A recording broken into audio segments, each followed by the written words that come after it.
aqua friends, welcome to my channel. My name's Nicole, and today I have a very fun exercise to do some fall leaves, and we're going to be working wet on wet to make some beautiful transitions. If you have any stencils of leaves, or you can trace a leaf or freehand it on little pieces of watercolor paper, these will make fantastic little fall cards. We're going to wet the whole shape of the leaf, and then we're going to drop in the color. So this is called wet on wet. We're working on wet paper and we're dropping in wet paint. I have a fantastic blog post about the different levels of paper wetness that you can read on my website, www.creativelast.com. Check that out. It is quite helpful, and also practicing on scrap pieces of paper will also help you learn the art of wet on wet painting. So basically, while our paper is wet, we're dropping in colors, and they're going to mingle on the paper all on their own. So I have a yellow leaf here, and I'm dropping in some beautiful greens along the side and the veins. The colors that I used are cadmium yellow light, green gold,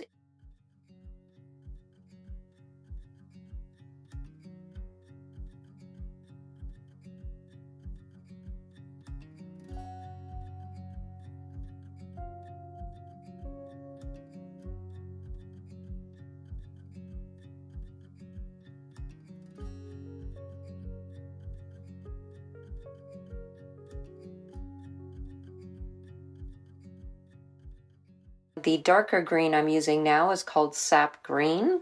And just dabbing in and touching your paintbrush produces these tiny areas of pops of color, and they blend into the yellow. As you can see, they're nice and soft and fuzzy. Now, the whole time my paper is drying, and so for the final step, the veins, I do want to make sure that my paintbrush is more on the drier side because I don't want to make a bloom. So you always have to adjust the wetness of your paintbrush in order to prevent blooms. So moving on to the oak leaf, I'm going to repeat the steps using some different colors. Wet your paper really, really well. This gives us lots of time to drop in our colors when the paper is quite saturated. So you'll see there is a sheen to the paper. It looks a little shiny. This is what you want. Now, you don't want big blobs of water on there. You want it to look shiny.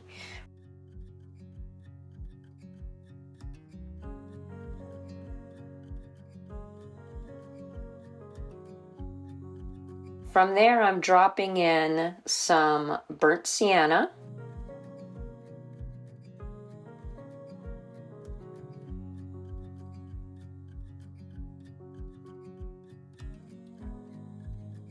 Some transparent Pyro Orange.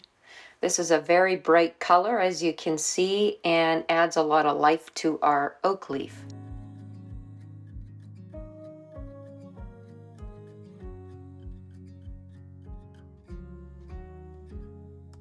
Now I'm dropping in some burnt umber along the edges.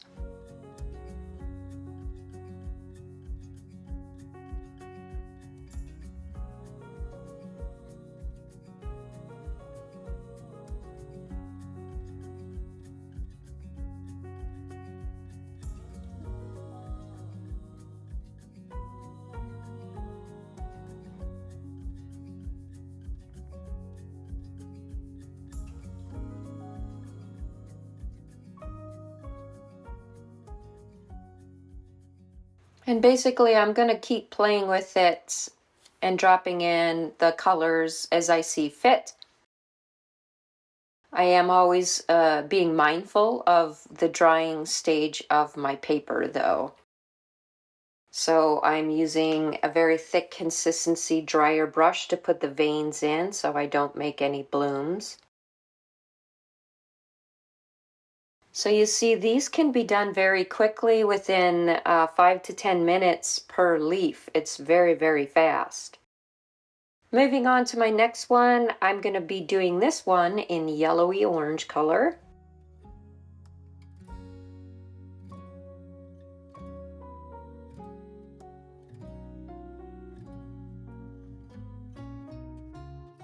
The more simple the shape, the easier it is to wet that area. When there's lots of nooks and crannies, your paper will dry faster. So the most difficult leaf to do will be the maple leaf, and I left that one for last.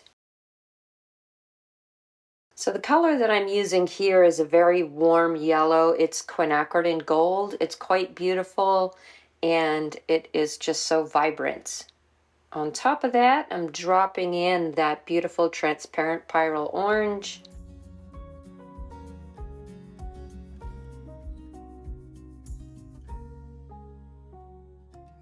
And notice how it feathers out and spreads in wonderful, beautiful ways all on its own.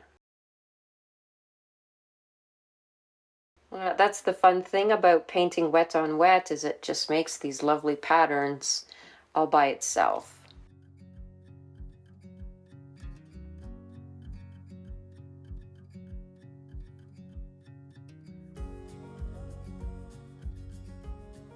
So I have a little bit of burnt sienna. I just want to darken up some of the edges and add some tiny little imperfections and some of the veins here.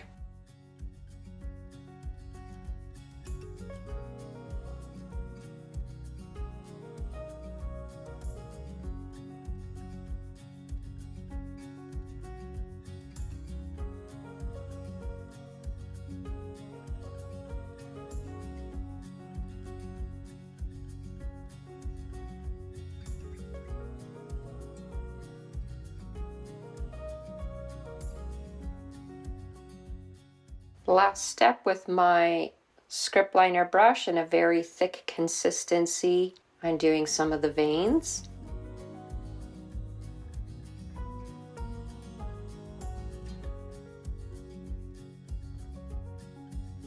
And on to the last leaf. Now this one will be tricky.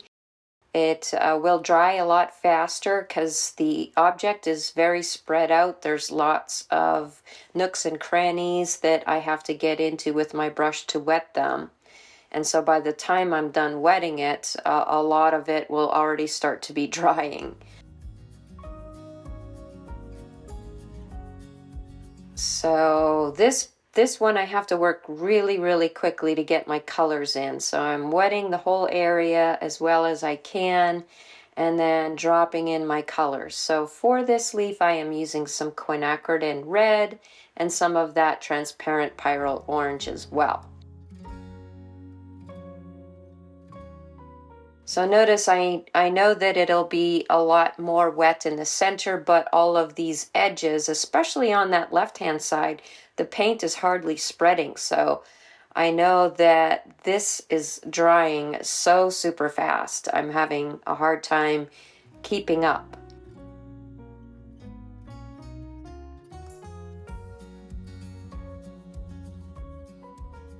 In fact, it's drying so fast that I won't be able to drop too much more paint onto that left-hand side of my maple leaf because I would chance making a bloom there.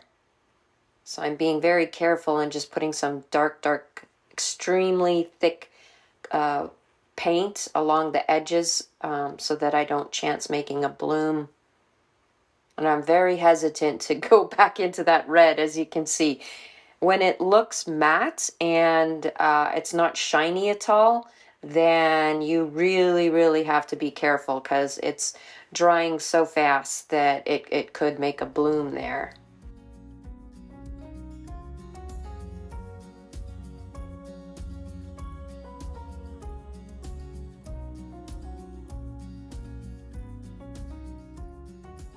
Actually thought maybe it would be fun to do this exact same study of leaves, but make blooms on purpose and just kind of let a whole bunch of blooms happen to be a very sort of loose, interesting painting. So I have yet to try that. Maybe that will be another tutorial.